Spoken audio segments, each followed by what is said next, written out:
기도를 왜 하느냐? 우리의 마음 다 아시면서, 우리의 중심까지 다 알면서 그냥 알아서 해주시면 되지 꼭 기도해야 되냐라고 우리는 이렇게 반문할 수 있습니다. 여러분, 우리 자녀가 말을 안 하는 자녀가 있으면 여러분, 부모의 마음은 속이 탑니다. 나한테 삐진 거야, 아니면 뭐가 불만이야, 좀 이야기를 했으면 좋겠습니다. 근데 어떤 자녀는 와서 시시콜콜 다 이야기합니다. 내가 친구를 누구를 만나서 어떻게 하고 내 마음은 이렇고 다 얘기하면 그 자녀는 걱정할 필요가 없습니다. 그리고 마음이 서로 통하기 때문에 서로 이야기를 주고받을 수 있는 정말 행복한 관계를 이루어 가는 것입니다. 여러분, 행복이 무엇입니까? 그것은 사람과 사람이 서로 대화하고 나누고 기쁨을 주고 사랑의 표현을 듣고 또 섬겨주면서 기뻐하는 것이 행복입니다. 그런데 말을 하지 않는다는 것은 문제가 있는 것입니다. 기도는 하나님이 우리와 함께 행복한 생활을 하고 싶으신 것입니다. 우리가 행복해하는 모습, 그런 기도, 그런 것들을 보면서 기뻐하시고 또 내가 도와줄 것이 없는가, 그것을 발견하시고 찾으시면서 우리의 마음을 주장하게 해주시는 그 하나님 앞에 기도하는 것은 우리의 사명이고 우리 하나님을 기쁘시게 하는 하나님과의 대화입니다. 그래서 하나님은 쉬지 말고 기도하라고 말씀하셨습니다. 그리고 사무엘은 내가 기도를 쉬는 죄를 범하지 않았다라고 말하는 것처럼 여러분, 기도하지 않으면 죄이구나라는 것을 우리는 깨달아야 됩니다. 그래서 기도하는 그 일에 힘써야 된다라고 하는 것을 말씀드리는 것입니다. 오늘 본문의 말씀도 예레미야 선지자를 통해서 하나님께서 어떤 마음을 가지고 계신가를 표현하셨는데 그 표현을 우리가 한번 보면 1절부터 읽어야 되는데 시간 관계상 읽지 못하고 1절부터 설명을 해드리도록 하겠습니다. 1절은 예레미야의 편지였다라는 것입니다. 바벨론으로 끌려간 수많은 포로들이 있는데 그들에게 편지를 주면서 위로하고 또 예언을 합니다. 그 예언 가운데 뭐가 있냐면 너희들은 정착하라 라고 5절에 말씀하고 있습니다. 그곳에서 너희들이 가정을 만들고 자녀를 낳고 번성하라고 6절에 말하고 있습니다. 그 이유는 뭐냐 하면 너희들이 금방 풀려나지 못할 것이다. 그러니 마음을 굳세게 하고 거기에 안정적으로 살아가면서 기회를 찾고 또 하나님의 은혜를 기다려라. 그리고 그 성읍을 위해서 기도하라.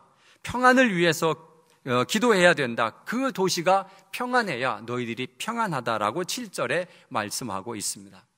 포로의 신세지만 그 도시가 전쟁이 일어나고 무슨 문제가 생겨나면 그들의 목숨이나 그들의 모든 삶이 너무나도 피폐해질 수밖에 없습니다. 그러니 너희들은 그 도시를 위해서 기도하라고 그들에게 말해 주는 것입니다.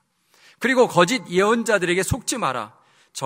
점쟁이 또 자신들의 꿈 금방 풀려날 것이라는 이런 예언하는 것에 대해서 조심하라, 속지 마라라는 것입니다. 거짓 예언자들이 이 시대에도 참 많이 있습니다. 여러분, 이단에 들어가고 신천지에 들어가면 금방 하나님의 나라가 임할 것처럼 이야기합니다. 그리고 당신 14만 4천에 들어가지 아니하면 쓰임받지 못한다. 그러니 그 안에 들어와야 된다 하면서 헌금하게 하고 그 안에서 모든 것을 하게 하는 그런 것으로 하는데 다 거짓 예언입니다. 여러분, 주님이 오신다고 하는 것이 벌써 언제부터 있었던 이야기입니다. 예수님이 오시자마자부터 있었던 이야기가 지금까지도 오지 않았습니다. 여러분, 이런 상황 속에서 많은 사람들은 거짓 예언을 우리에게 주면서 겁을 줄 때가 참 많이 있는데 오늘 이 예레미야를 통해서 하나님이 거짓 예언자들에게 속지 마라. 여러분, 우리가 거짓 예언자는 아니더라도 사람들이 점쟁이들에게 많이 속습니다. 그리고 사주 풀이, 사주 카페 이런 데 가서 자꾸 그것을 보면서 하는데 여러분, 그것이 여러분에게 무슨 도움이 됩니까? 왜 내가 앞일을 알아야 됩니까? 당신 잘 될 거야 라고 이렇게 이야기하면 벌써 마음이 풀어집니다. 그래가지고 열심히 일할 것도 안 하고 잘 될 건데 뭐 하면서 그냥 평안히 지내려고 하다가 큰 코를 다칩니다. 여러분, 그런 마음을 빼앗기지 말아야 되는데 자꾸 우리는 이런 곳에 마음이 쓸 수밖에 없는 것이 자꾸 미래에 대한 궁금증을 갖고 있습니다. 여러분, 그 미래는 다 우리가 하나님께서 이끌어 주시고 인도하여 주신다고 하는 확신을 가지고 정말 열심히 일할 때에 하나님께서 역사하십니다. 이런 예언들에게 속지 마시기를 간절히 바랍니다. 그리고 10절에 너희들이 70년이 차야 돌아올 것이다. 그러니 70년 동안 안정적으로 그곳에서 번성하고 살아남을 수 있는 기틀을 마련하라고 말씀하면서 금방 풀려날 것 같은 그런 마음의 자세를 갖지 마라. 만약 금방 풀려날 것 같은 마음을 가지면 일도 하지 않고 요령만 피우고 대충대충 살아가면서 조금만 지나면 풀려날 건데 라고 하는 그 마음이 우리를 아주 피폐하게 만들어 버릴 수밖에 없습니다. 그러면서 하나님이 말씀하시면서 내가 하나님의 말씀이니라 이렇게 생각하면서 내가 너희들에게 나의 마음을 알려줄 텐데 11절부터 하나님의 마음을 표현했습니다. 그 말은 뭐냐? 너희를 향한 나의 생각을 내가 아나니 평안이요 재앙이 아니니라. 너희에게 미래와 희망을 주는 것이라. 여러분, 하나님은 우리를 향한 마음이 무엇이냐 하면 평안입니다. 이 땅에 사는 생명이 붙어있는 한 평안하게 지나기를 원하시는 것이 하나님의 생각이고 마음입니다. 그리고 그의 미래와 희망을 주는 것이다.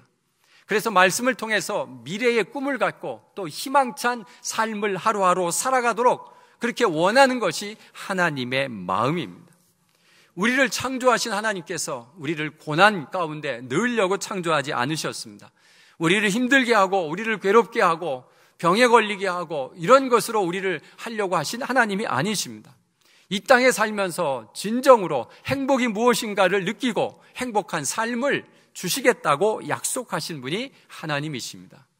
그렇기 때문에 우리는 하나님을 믿는 자로서 우리 마음속에 진정한 평안이 임해야 됩니다. 마음이 불안하고 초조하고 무엇인가 문제가 풀리지 않는다면 여러분 하나님 앞에 매달려 기도하면서 이 초조하고 불안한 마음을 씻어내시기를 바랍니다. 하나님은 우리에게 두려움을 주는 분은 아닙니다. 두려움을 주는 것은 사탄이 하는 장난입니다. 그 장난에 놀아나면 우리는 계속 초조하고 두렵고 떨리고 근심하며 걱정하며 살아갈 수밖에 없습니다. 우리의 생명 다 하나님께서 생사화복을 주장하시는 그 하나님 앞에 맡기고 우리는 평안과 기쁨을 가지고 멋지게 하루하루 신나게 살아가는 것이 우리가 살아가야 할 꿈과 희망입니다.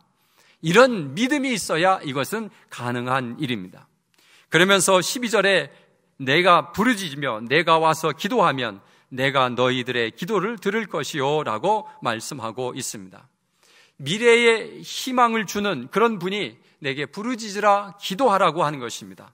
그러면 내가 너희의 기도를 들을 것이다 라는 것입니다. 하나님은 우리와 함께 즐겁게 이야기하며 그리고 우리의 모든 것을 도와주시는 것으로 기쁨을 삼고 살아가는 우리의 부모와 같은 하나님이십니다. 그래서 우리는 우리의 모든 삶의 이야기들을 시시콜콜 다 이야기하는 것, 그것이 쉬지 말고 기도하는 것이고 아무 때나 무시로 기도하는 것이 기도하는 자의 자세입니다.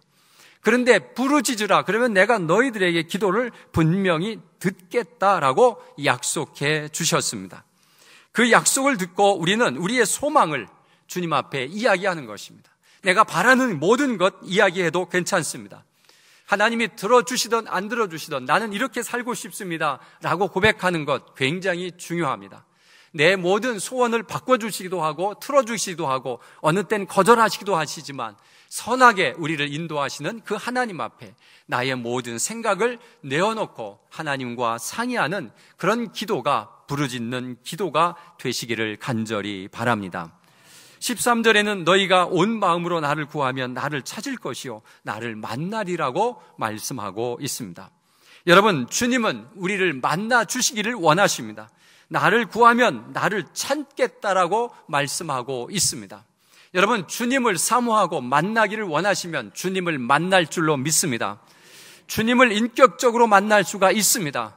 주님은 살아계십니다. 주님은 능력이시고 우리를 만나주심으로 우리는 그 만남에 주님을 통해서 많은 은혜와 축복을 받는 역사가 이루어지는 결과를 낳게 됩니다. 성경 인물 가운데 주님을 만난 그런 분들이 참 많이 있습니다. 사도 바울은 예수 믿는 사람을 잡아서 죽이는 일을 감당했습니다. 그런데 어느 날 다메섹 도상에서 주님을 만났습니다. 사울아 사울아 불러서 누굽니까? 그랬더니 내가 나를 핍박하는 예수다. 이 사울은 기절할 뻔했습니다. 내가 그렇게 싫어하던 예수가 살아있는 신이었다는 것 때문에 얼마나 충격과 그리고 마음에 가책을 받았는지, 그는 평생 결혼도 안 하고 내가 목숨 걸고 예수 그리스도가 살아계심을 증거하겠다라고 하면서 유럽 전역을 다 전도하는 그 일에 쓰임받는 사도 바울이었습니다. 사도 바울이 그쪽으로 안 가고 우리 동양 쪽으로 왔어야 우리가 빨리 잘 사는 나라가 되었을 텐데, 그만 저 유럽 쪽으로 먼저 가버리는 바람에 유럽이 큰 은혜를 받게 되었습니다.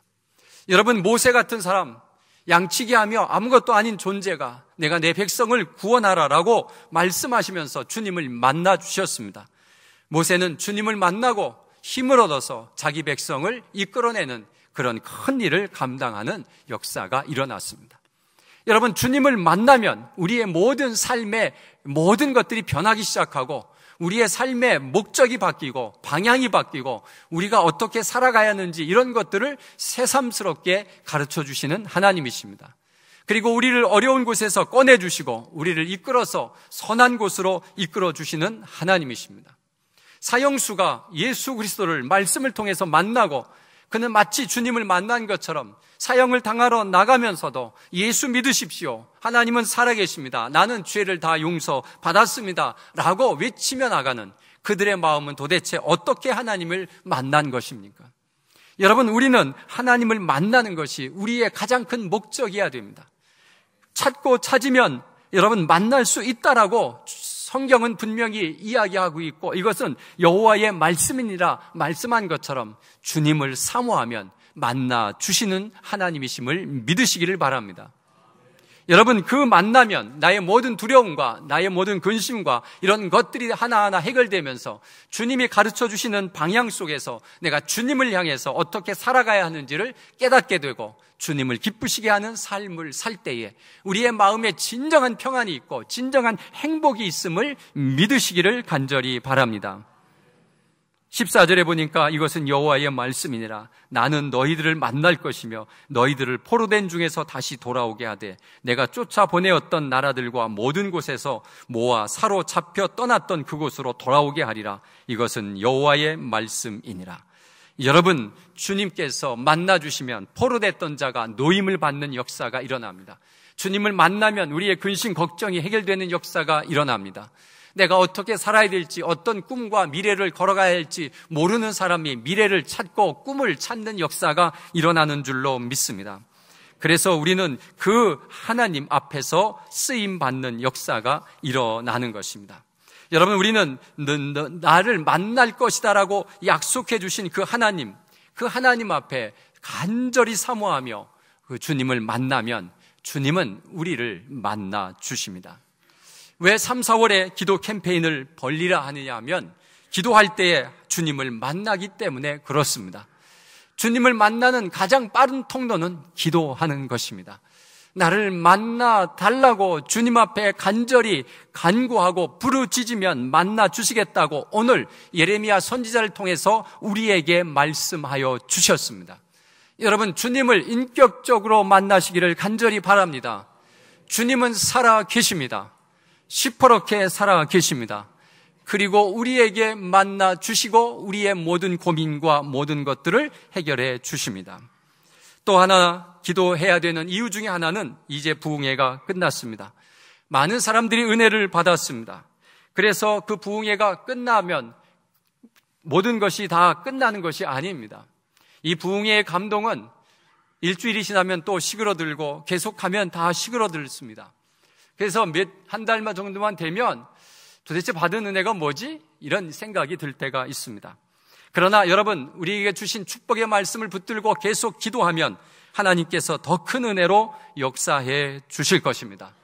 하나님께서 주시는 그 은혜를 생각하면서 받은 은혜를 사모하고 더 잘 내 마음속에 안착시키려면 기도하셔야 됩니다. 기도할 때 하나님께서 더 큰 은혜로 역사하십니다. 부흥의 때보다 더 중요한 것은 끝나고 그 말씀을 붙들고 내가 삶 속에서 어떻게 살아가며 어떤 축복을 받는가를 느껴가는 그런 삶이 되어야 우리는 큰 은혜가 우리에게 임한 것입니다. 두 번째는 사순절 기간입니다. 부활절을 준비해야 됩니다. 부활절을 어떻게 준비합니까? 부활절은 준비할 게 없습니다. 그래서 우리가 기도로 준비해야 되는데, 이 부활은 죽었다가 다시 사는 역사가 일어나는 기쁨입니다. 여러분, 우리가 삶의 기쁨 중에 가장 큰 기쁨이 뭐냐 하면 죽었다 사는 겁니다. 다 죽었는데 살아났습니다. 얼마나 기쁘겠습니까? 얼마나 소망이 찬 말씀입니까? 여러분, 죽음에서 부활하신 그 부활의 신앙이 우리 안에 들어오면 우리는 이 세상을 죽음과 함께 싸워 이길 수 있는 능력 있는 힘을 가지고 살아갈 수 있는 것이 부활의 신앙입니다. 그래서 우리는 부활을 믿습니다. 부활을 믿으면 우리에게 영생함이 있음을 믿으시기를 바랍니다. 그 영생함이 우리에게 주어진다고 하는 이 사실은 너무나도 소중한 것입니다. 이 땅을 어떻게 사는 것이 중요한 것이 아니라 우리가 영생함에 들어갔다고 하는 것이 너무 중요하기 때문에 이 부활의 기쁨을 얻으려면 여러분, 십자가의 고난이 있어야 됩니다.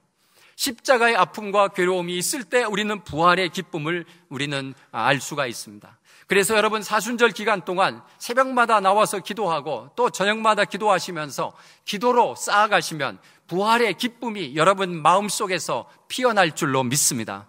예수 그리스도가 부활의 기쁨을 여러분들에게 줄 줄로 믿습니다. 그래서 여러분의 모든 삶에 죽어져 간 것들이 다시 살아나는 역사가 일어나기를 원합니다. 자녀들이 다시 살아나는 역사가 일어나기를 원합니다. 그래서 새로운 삶으로 다시 한번 탈바꿈하는 부활절이 되시기를 간절히 바랍니다. 세 번째는 전도하려면 기도해야 됩니다. 전도는 우리의 사명입니다. 여러분, 우리가 살아가는 동안 이 나라가 잘 살아야 되고요. 이 나라가 신앙의 자유를 지켜줘야 됩니다. 이것을 잃어버리면 우리는 아무것도 안 됩니다. 여러분, 이 주보의 칼럼에 어느 목사님의 이야기가 있습니다. 영국이 지금 이슬람이 10%의 신앙인들이 지금 성장하고 있다고 합니다. 기독교인은 10%가 줄어들어서 지금 몇 프로 안 된다고 합니다. 여러분, 세계 선교를 책임졌던 나라가 저렇게 변해버리고 말았습니다. 영국이 EU에서 탈퇴하는 이유가 무엇입니까? 그것은 난민들의 문제입니다. 기독교가 점점 사그러들면서 난민들이 들어오는데 그들이 이슬람 사람들이 거의 들어오고 있습니다. 근데 그들이 신앙을 가지고 들어와서 신앙에 대한 이야기를 하는데 너무나도 안타깝습니다. 여러분, 점점 영국은 이슬람으로 잡혀가고 있습니다. 여러분, 이런 나라가 된다는 것은 얼마나 불행이고 얼마나 어려운가를 여러분 생각해 보시기를 바랍니다. 이슬람은 아직도 여자를 제대로 취급하지 않습니다. 여러분, 이런 엉터리 같은 신앙이 나라를 먹어버리면 이 나라는 신앙의 자유가 없습니다. 여러분, 제가 금요일 날 교원대 교직원들 예배에 인도하러 갑니다. 우리 김승옥 장로님이 만들어 놓은 그런 교직원 예배입니다. 그날 가서 예배를 드리는데 거기에 리더하시는 분이 저에게 이런 얘기예요. 목사님, 참 문제가 많이 어렵습니다. 어려운 건 아니지만 심각합니다. 왜 그랬더니 이슬람 학생들이 많이 교원대에 들어왔다고 합니다. 근데 그 학생들이 우리가 예배할 장소를 해달라 정식으로 건의했다고 합니다. 그래서 들어줄 수밖에 없어서 예배실을 주었습니다. 그것이 우리가 예배 드리는 그 장소라는 것입니다. 우리 예배가 마쳐지면 1시부터 이들이 여기서 기도회를 한다고 합니다. 얼마나 합니까? 매일 한다고 합니다. 도대체 그들은 어떻게 하길래 매일 기도회를 하느냐? 우리 미국에 유학 가면 우리 유학생들이 가서 매일 기도하나요? 그렇게 못합니다, 여러분. 그런데 그 사람들은 도대체 어떻게 하는 것인지 매일 와서 기도하는 그런 시를 달라고 요청하면서 벌써 이렇게 우리 가까이에 들어오고 있는 그들을 보면서 우리가 기도하지 않는다는 것은 너무나도 안타까운 현실입니다. 여러분, 기도하면 이 나라가 하나님께서 이끌어 주십니다. 이 나라 하나님께서 붙들어 주지 아니하시면 이 나라 어렵습니다, 여러분. 강대국들이 이 나라를 좌지우지하려고 합니다. 여러분, 우리는 하나님 앞에 매달려 기도하며 세계 선교를 책임지는 나라로서 그 사명을 잘 감당하는 그것을 유지하려면 기도하지 않으면 안 됩니다. 정말 나라가 하나님 앞에서 기도해야 됩니다. 사회주의나 공산주의 되면 이 나라는 복음화가 완전히 제로가 되어버리고 맙니다. 아무도 믿을 수 없습니다. 중국에 지금 선교사들이 계속 추방되고 있습니다. 수많은 선교사들이 건너갔는데 계속 돌아오고 있습니다. 여러분, 그들은 종교의 자유를 허락하지 않으려고 지금 합니다. 여러분, 이런 상황 속에서 우리가 나라를 위해서 기도하는 것이 얼마나 소중한가를 우리는 깨달아야 됩니다. 그리고 가정을 위해서 기도해야 됩니다. 가정이 하나님 앞에 살아나야 되고, 또 교회가 교회다워야 됩니다. 교회가 술집으로 팔리거나 이슬람 회당으로 팔려버리면 안 됩니다. 그 칼럼에 그게 나옵니다. 여러분, 우리가 이렇게 잘 지은 교회가 다른 목적으로 사용된다니 그것이 얼마나 안타깝습니까? 그래서 우리는 나라를 위해서 기도해야 된다는 사실을 우리는 큰 마음을 가져야 됩니다. 이번 부흥회를 통해서 여러분, 우리에게 큰 은혜를 받았습니다. 그리고 우리 성도님들이 열심히 헌금을 해줘서 상상이 초월할 만큼 많은 액수의 헌금이 들어왔고요. 그리고 이 일로 인해서 우리 교회가 다시 한번 일어설 수 있는 힘을 받았습니다. 여러분, 하나님께서 뭐 하다 왔냐 물으면 빚만 갚다 왔습니다 라는 핑계를 댈 수가 없습니다.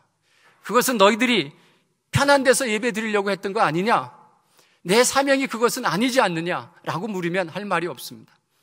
우리가 빚 때문에 제대로 선교도 못했고, 또 장학금도 제대로 주지 못했고, 또 어려운 사람들을 정말 멋지게 도와주지 못했던 우리의 교회의 실정을 보면서 우리의 발목을 잡았던 그것들을 빨리 해결할 수 있는 방법, 우리가 하나님께서 주시는 능력과 힘만 합하면 다 해결할 수 있는 문제를 우리가 믿음이 없어서 해결하지 못한 것을 해결할 수 있는 힘을 얻게 된 건 너무 감사합니다. 아버지 하나님께서 우리에게 주신 축복인 줄로 믿습니다. 그리고 여러분의 가정이 하나님의 은혜로 이 어려운 시대에 하나님께서 모든 문제를 풀어주시면서 한 걸음 한 걸음 축복의 장소로 가기를 원합니다. 저는 그 일을 위해서 매일매일 기도할 것입니다. 여러분들을 위해서 기도할 것입니다. 여러분들의 삶이, 여러분들의 가정이 하나님 보시기에 멋지고도 행복하고도 아름다운 가정으로 변할 줄로 믿습니다. 사순절을 맞이해서 특별 새벽기도에 특별자를 빼고 싶습니다. 특별하면 그날만 왔다가 안 나옵니다. 여러분, 이 새벽기도는 매일매일 하는 것입니다. 그래서 새벽기도 100명의 역사를 이루고 싶습니다. 100명이면 1000명의 교인이 드릴 때 드리는 새벽기도회입니다. 그래서 여러분, 이 100명의 새벽기도회 용사에 신청해 주시고 100명에 들으셔서 나는 이 교회의 부흥을 위해서 헌신하겠다라고 여러분 작정해 주시고 여러분 같이 기도의 용사로 세워주시면 너무 좋을 것 같습니다. 큰 힘이 될 것 같습니다. 그 기도의 힘으로 우리 교회가 부흥하고 죽어져가는 영혼들을 우리가 찾아가서 다 예수 믿게 하고, 그리고 예수 믿는 이 나라가 점점 부강할 때에 정말 멋진 민주주의와 경제가 부흥하는 역사가 이뤄내는 것, 우리가 해야 될 사명인 것입니다. 사랑하는 성도 여러분, 기도를 통해서 주님을 만나시기를 간절히 바랍니다. 그가 살아계신 분이십니다. 인격적으로 만나시기를 바랍니다.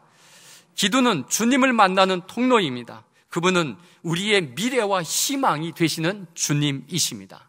기도할 때에 우리의 장래와 믿음이 우리의 장래와 미래와 희망이 하나님께서 주시는 놀라운 은혜로 멋지게 행복하게 살아가는 우리 모두가 되시기를 간절히 바랍니다. 기도하겠습니다. 사랑의 하나님, 감사합니다. 주님이 주시는 능력과 은혜를 다시 한번 힘입어 우리가 일어서기를 원합니다. 주님 앞에 엎드려 기도하기를 원합니다. 주님을 만나기를 원합니다.